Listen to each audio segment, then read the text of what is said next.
ವಿಧಾನಗಳು methods of educational psychology. First ಏನಪ್ಪ ಅಂತಂದರೆ ಅರ್ಥ ನೋಡ್ರಿ. ಶೈಕ್ಷಣಿಕ ಮನೋವಿಜ್ಞಾನದ ವಿಧಾನಗಳು ಯಾವ ರೀತಿಯಾಗಿರ್ತಾವೆ ಅದರ ಅರ್ಥ ನೋಡ್ರಿ. ಅರ್ಥ ಏನಪ್ಪ ಅಂದರೆ ಶೈಕ್ಷಣಿಕ ಮನೋವಿಜ್ಞಾನವು ವಿದ್ಯಾರ್ಥಿಯ ಕಲಿಕೆ, ಬೋಧನೆ, ಭಾವನೆ, ನಡವಳಿಕೆಗಳನ್ನು ತಿಳಿದುಕೊಳ್ಳಲು ವಿವಿಧ ವಿಧಾನಗಳನ್ನೇನಪ್ಪ ಅಂದರೆ ಬಳಸ್ತೀವಿ ನಾವು. ಈ ವಿಧಾನಗಳ ಮೂಲಕ ಶಿಕ್ಷಕರು ವಿದ್ಯಾರ್ಥಿಯ ಮನಸ್ಸನ್ನು ಅರಿತು ಉತ್ತಮ ಬೋಧನೆ ನೀಡಬಹುದು. ಓಕೆನಾ? ಇದು ವಿಧಾನಗಳನ್ನು ಬಳಸ್ತೀವಿ ನಾವು. ಈಗೇನಪ್ಪ ಅಂತಂದರೆ ಪ್ರಮುಖ ವಿಧಾನಗಳು ಯಾವ ರೀತಿಯಾಗಿರ್ತಾವೆ ಅಂತಕ್ಕಂಥದ್ದು ನೋಡ್ರಿ. ವಿಧಾನಗಳು ಹೌದಾ, ಪ್ರಮುಖ ವಿಧಾನಗಳು ಮೇನ್ ಮೆಥಡ್ಸ್. ನಿರೀಕ್ಷಣಾ ವಿಧಾನ, ಅಬ್ಸರ್ವೇಷನ್ ಮೆಥಡ್. ಹೌದಾ, ಈ ಅಬ್ಸರ್ವೇಷನ್ ಮೆಥಡ್ ಯಾವ ರೀತಿಯಾಗಿರ್ತಪ್ಪ ಅಂತಂದರೆ ವಿದ್ಯಾರ್ಥಿಯ ನಡವಳಿಕೆ, ಅಭ್ಯಾಸ, ಕಲಿಕೆ ಶೈಲಿ ಮುಂತಾದ ನೇರವಾಗಿ ಗಮನಿಸುವ ಒಂದು ವಿಧಾನ ಯಾವುದಪ್ಪ ಅಂದರೆ ನಿರೀಕ್ಷಣಾ ವಿಧಾನ, ಅಬ್ಸರ್ವೇಷನ್ ಮೆಥಡ್ ಅಂತ ಹೇಳ್ತಾರೆ. ಉದಾಹರಣೆಗೆ ನೋಡ್ರಿ, ಶಿಕ್ಷಕರು ವಿದ್ಯಾರ್ಥಿಯು ತರಗತಿಯಲ್ಲಿ ಗಮನ ಕೊಡುತ್ತಾನೆ ಎಂದು ಗಮನಿಸುವುದು, ಇದು ಅಬ್ಸರ್ವೇಷನ್. ಗಮನವಿಟ್ಟು ನೋಡೋದು. ಹೌದಾ, ಅಬ್ಸರ್ವ್ ಏನು ಮಾಡ್ತಾ ಇದ್ದಾನೆ. ಹೌದಾ, ಗಮನ ನಮ್ಮ ಕಡೆ ಅದೇನಿಲ್ಲ. ಹೌದಾ, ಶಿಕ್ಷಕರೇನಪ್ಪ ಅಂದರೆ ಇದು ವಿದ್ಯಾರ್ಥಿಯ ತರಗತಿಯಲ್ಲಿ ಗಮನ ಕೊಡುತ್ತಾನೆ ಎಂದು ಗಮನಿಸುವುದು, ಗಮನ ಅದೇನಿಲ್ಲ ಎಂಬುದು ಇದು ಅಬ್ಸರ್ವೇಷನ್ ಮೆಥಡ್. ಓಕೆನಾ? ಪ್ರಯೋಜನ ಏನಪ್ಪ ಅಂತಂದರೆ ನೇರವಾಗಿ ನಡವಳಿಕೆ ತಿಳಿಯಲು ಸಹಾಯಕ. ಎದಕ್ಕೆ ಯೂಸ್ ಆಗ್ತಪ್ಪ ಅಂದ್ರೆ ನೇರವಾಗಿ ಒಂದು ನಡವಳಿಕೆ, ವರ್ತನೆಯನ್ನು ಅರ್ಥ ಮಾಡಬಹುದು ಅಬ್ಸರ್ವೇಷನ್ ಮೆಥಡ್ದಿಂದ. ಆಪಾದನೆ ಏನಪ್ಪ ಅಂದರೆ ವಿದ್ಯಾರ್ಥಿ ಶಿಕ್ಷಕನ ಮುಂದೆ ತನ್ನ ನಡವಳಿಕೆ ಬದಲಾಯಿಸಬಹುದು, ನಾಟಕನೂ ಮಾಡಬಹುದು. ಇದು ಅಬ್ಸರ್ವೇಷನ್ ಮೆಥಡ್. ನೋಡುವ ಥರ ಏನಪ್ಪ ಅಂತಂದರೆ ನೋಡ್ದಂಗೆ ಮಾಡೋದು, ಕೇಳ್ದಂಗೆ ಮಾಡೋದು, ಬರ್ದಂಗೆ ಮಾಡೋದು. ಹೌದಾ, ಇದು ಕೂಡ ಒಂದು ಆಪಾದನೆ ಆಗ್ತದೆ. ಹೌದಾ, ಇದು ಅಬ್ಸರ್ವೇಷನ್ ಮೆಥಡ್ದಿಂದ ಈ ಥರನೂ ಆಗಬಹುದು. ನೆಕ್ಸ್ಟ್ ಏನಪ್ಪ ಅಂತಂದರೆ ಪ್ರಯೋಗಾತ್ಮಕ ವಿಧಾನ. ಪ್ರಯೋಗಾತ್ಮಕ ವಿಧಾನ ಎಕ್ಸ್ಪರಿಮೆಂಟಲ್ ಮೆಥಡ್. ನಿಯಂತ್ರಿತ ಪರಿಸ್ಥಿತಿಯಲ್ಲಿ ವಿದ್ಯಾರ್ಥಿಯು ನಡವಳಿಕೆಯನ್ನು ಪರೀಕ್ಷಿಸುವ ಒಂದು ವಿಧಾನನೇ ಎಕ್ಸ್ಪರಿಮೆಂಟಲ್ ಮೆಥಡ್. ಉದಾಹರಣೆ, ಪ್ರಶಂಸೆ ನೀಡಿದಾಗ ಕಲಿಕೆ ಏನಾಗ್ತದೆ ಅಂತಂದರೆ ಹೆಚ್ಚುತ್ತದೆಯೇ ಎಂದು ಪ್ರಯೋಗ ಮಾಡುವುದು. ಹೌದಾ, ಪ್ರಶಂಸೆ ಮಾಡಿದೆವು ಅಂತಂದ್ರೆ, ಅವನಿಗೆ ಹೊಗಳಿದೆವು ಅಂತಂದ್ರೆ ಅವಾಗೇನಪ್ಪ ಕಲಿಕೆ ಹೆಚ್ಚಾಗ್ತದೆ ಅನ್ನೋದು ನೋಡೋದು. ಹೌದಾ, ಪ್ರಯೋಜನ ಏನಪ್ಪ ಅಂದರೆ ವೈಜ್ಞಾನಿಕ ಮತ್ತು ನಿಖರ ಫಲಿತಾಂಶ ದೊರೀತದೆ ನಮಗೆ. ಆಪಾದನೆ ಏನಪ್ಪ ಅಂತಂದರೆ ನೈಜ ಪರಿಸ್ಥಿತಿಯಲ್ಲಿ ಅಳವಡಿಸಲು ಕಷ್ಟ ಆಗ್ತದೆ. ನೈಜ ಪರಿಸ್ಥಿತಿಯಲ್ಲಿ ಅಳವಡಿಸಲು ಏನಪ್ಪ ಅಂದರೆ ಭಾಳ ಕಷ್ಟ ಆಗ್ತದೆ. ಇದು ಪ್ರಯೋಗಾತ್ಮಕ ವಿಧಾನ, ಎಕ್ಸ್ಪರಿಮೆಂಟಲ್ ಮೆಥಡ್. ನೆಕ್ಸ್ಟ್ ಮೆಥಡ್ ನೋಡಿ,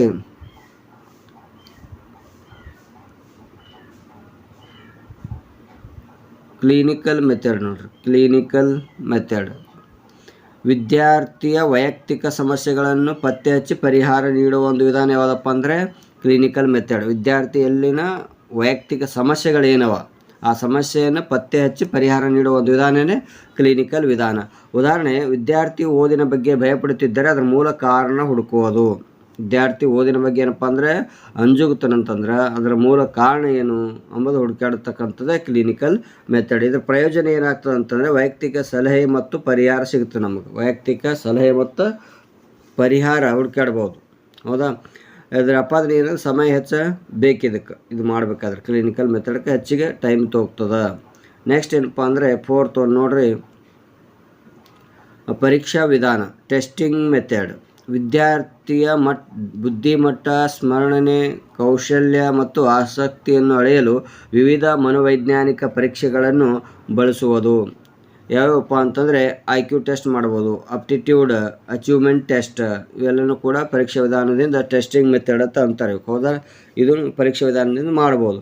ಪ್ರಯೋಜನ ಏನಾಗ್ತದೆ ಅಂತಂದರೆ ಸಂಖ್ಯಾತ್ಮಕ ಅಳತೆ ಸಾಧ್ಯ ಆಗ್ತದೆ. ಹೌದಾ, ಆಪಾದನೆ ಏನಪ್ಪ ಅಂತಂದರೆ ಇದ್ರದ್ದು ಎಲ್ಲ ಗುಣಗಳನ್ನು ಅಳೆಯಲು ಸಾಧ್ಯವಿಲ್ಲ.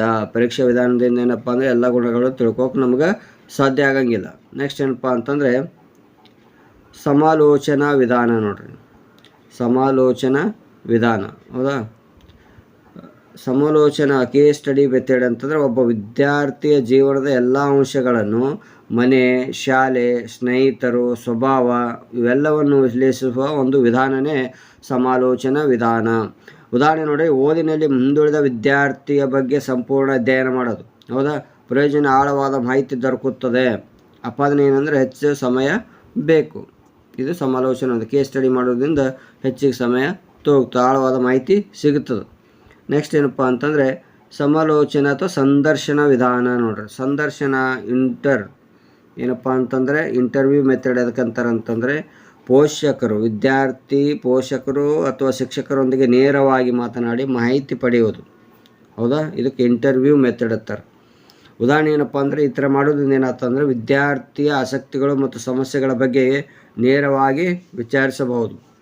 ಪ್ರಯೋಜನ ಏನಪ್ಪ ಅಂತಂದರೆ ನೇರ ಮತ್ತು ವೈಯಕ್ತಿಕ ಮಾಹಿತಿ ದೊರಕುತ್ತದೆ. ಅಪಾದನೆ ಏನಪ್ಪ ಅಂದರೆ ವಿದ್ಯಾರ್ಥಿ ನಿಜ ಮಾಹಿತಿ ನೀಡದಿರಬಹುದು, ಸುಳ್ಳು ಹೇಳಬಹುದು ಇಂಟರ್ವ್ಯೂ ಮೆಥಡ್ನಲ್ಲಿ. ಓಕೆನಾ. ನೆಕ್ಸ್ಟ್ ಯಾವುದಪ್ಪ ಅಂತಂದರೆ 7ನೇ ನೋಡ್ರಿ ಪ್ರಶ್ನಾವಳಿ. ಪ್ರಶ್ನಾವಳಿ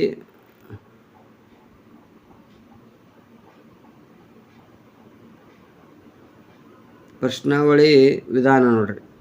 ಕ್ವಶನಿಯರ್ ಮೆಥಡ್.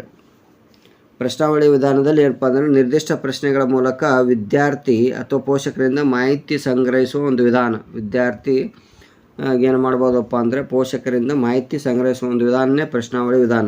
ನೀವು ಯಾವ ವಿಷಯವನ್ನು ಹೆಚ್ಚು ಇಷ್ಟಪಡುತ್ತೀರಿ ಎಂಬ ಪ್ರಶ್ನಾವಳಿ ಕೇಳ್ಬೋದು. ಪ್ರಯೋಜನ ಏನಪ್ಪ ಅಂದರೆ ಹೆಚ್ಚು ಜನರಿಂದ ವೇಗವಾಗಿ ಮಾಹಿತಿ ದೊರಕುತ್ತದೆ. ನಮಗೆ ಉತ್ತರಗಳು ನಿಖರವಾಗಿರಬಹುದು. ಇದು ಅಪಾದನೆ. ನೆಕ್ಸ್ಟ್ ಏನಪ್ಪ ಅಂದರೆ ಸಾರಾಂಶ ಪಟ್ಟಿ ನೋಡ್ರಿ. ಲಾಸ್ಟ್ ಈ ಎಲ್ಲ ಮೆಥಡ್ಗಳು 7 ಮೆಥಡ್ಗಳು ಯಾವ ರೀತಿಯಾಗಿ ನೆನಪಿಟ್ಕೋಬೇಕಪ್ಪ ಅಂದರೆ ನಿರೀಕ್ಷಣಾ ವಿಧಾನ ನಡವಳಿಕೆ, ಗಮನ, ತರಗತಿಯಲ್ಲಿ ವರ್ತನೆ ನೋಡುವುದು. ಏನಪ್ಪ ಅಂತಂದರೆ ವರ್ತನೆ ನೋಡೋಕೆ ಬರ್ತದೆ ನಿರೀಕ್ಷಣಾ ವಿಧಾನ. ಪ್ರಯೋಗಾತ್ಮಕ ವಿಧಾನದಿಂದ ಏನಪ್ಪ ವೈಜ್ಞಾನಿಕ ಪರೀಕ್ಷೆ, ಪ್ರಶಂಸ ಪರಿಣಾಮ ಪರೀಕ್ಷೆ. ಕ್ಲಿನಿಕಲ್ ವಿಧಾನದಿಂದ ಸಮಸ್ಯೆ ಪರಿಹಾರ ಆಗ್ತದೆ. ಪರೀಕ್ಷಾ ವಿಧಾನದಲ್ಲಿ ಬುದ್ಧಿಸ್ಮರಣೆ ಅಳೆಯುವುದು, IQ ಟೆಸ್ಟ್ ಮಾಡ್ಬೋದು. ಕೇಸ್ ಸ್ಟಡಿ ಒಳಗಪ್ಪ ಅಂತಾರೆ ವೈಯಕ್ತಿಕ ಅಧ್ಯಯನ, ಓದಿನಲ್ಲಿ ಹಿಂದುಳಿದ ವಿದ್ಯಾರ್ಥಿ ತಿಳ್ಕೊಳ್ಬೋದು. ಸಂದರ್ಶನ ಅಂದರೆ ನೇರ ಮಾಹಿತಿ ಮಾಡುವುದರ ಮುಖಾಂತರ ವಿದ್ಯಾರ್ಥಿ ಆಸಕ್ತಿ ವಿಚಾರಣೆ ಮಾಡುವುದು. ಪ್ರಶ್ನಾವಳಿಯಿಂದ ಬರಹದ ಮಾಹಿತಿ ಅಥವಾ ಆಸಕ್ತಿ ಪ್ರಶ್ನಾವಳಿಯನ್ನು ಕೇಳುವುದು. ಈ ಥರ ಒಂದು ಪಟ್ಟಿಯಲ್ಲಿ ನೀವು ನೆನ್ಪಿಡೋದು. ಹೌದಾ.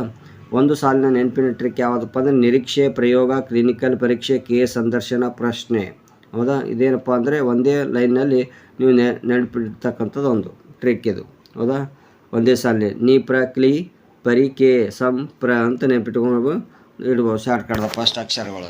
ಹೌದಾ. ನಿರೀಕ್ಷೆ, ಪ್ರಯೋಗ, ಕ್ಲಿನಿಕಲ್ ಪರೀಕ್ಷೆ, ಕೇಸ್, ಸಂದರ್ಶನ, ಪ್ರಶ್ನೆ ಇವೆಲ್ಲ ಏನಪ್ಪ ಅಂದರೆ ಮನೋವಿಜ್ಞಾನದ ವಿಧಾನಗಳಿವೆಲ್ಲ. ಹೌದಾ. ನೆಕ್ಸ್ಟ್ ಏನಪ್ಪ ಅಂದರೆ ಮುಂದಿನ ಒಂದು ವಿಡಿಯೋದಲ್ಲಿ ಇನ್ನೂ ಇದೇ ಥರ ವಿಧಾನಗಳನ್ನು ನೋಡೋಣ ಅಂತ ಹೇಳ್ತಾ ವಿಡಿಯೋ ನೋಡಿದ ಎಲ್ಲರಿಗೂ ಧನ್ಯವಾದ ಅಂತ ತಿಳಿಸುತ್ತಾ ವಿಡಿಯೋವನ್ನು ಮುಗಿಸ್ತಾ ಇದ್ದೀನಿ. Thank you.